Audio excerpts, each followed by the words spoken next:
Turime FlexWrap. Va čia yra produktas, kuris yra negaminamas Europoje, vienintelis mūsų, mes jį gaminam Amerikoje. Tai yra gaminys, kuris iš vidaus turi butilo juostą, o viršuje yra Tyvek-as. Kas? Tu Tyvek-as? Tyvek-as brandas ar Tyvek-as yra? Produktas. Tai yra produktas. Tyvek-as taip yra prekinis ženklas, bet tai yra produktas. Tai yra ir technologija, ir produktas. Tai šitas gaminys yra skirtas sandarinti, sakykime, pasto išorės langus. Ypatingai ten, kur yra vėjuotas klimatas, ar ne, ir kada langai turi labai didelį pasipriešinimą ir gali tiesiog judėti šiek tiek. Tai, pavyzdžiui, Norvegijoje yra FlexWrapas daug naudojamas.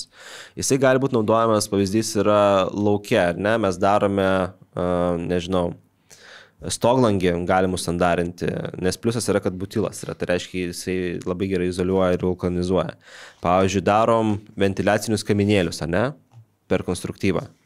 Pavyzdžiui, per difuzinę membraną padarėm ventiliacinį kaminėlį, mums reikia suklijuoti. Tai FlexWrapą apklijuojam, ta prasme, nes jisai yra tamprus, iki 2 kartų įsitempia, jisai plastiškas, lengva suformuoti bet kokią formą realiai, ar tai būtų U forma, ar būtų ovali forma, ar apvali, jokio skirtumo, ne, tai su juo izoliuoji. Čia yra vidutinis dydis, yra ir mažesnis, 6 cm. Kitas pavyzdys, kur FlexWrapą šiaip nemažai naudoja ypatingai elektrikai.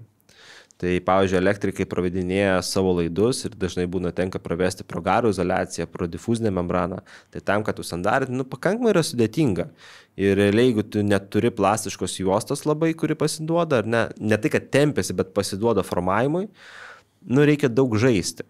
Ir tu tikrai nežinai, ar tu gerai užsandarinai. Tai FlexWrapą tu atsikirpi, realiai padarai manžetą rankomis ir viskas, ir tu išeini statybos aikštelės.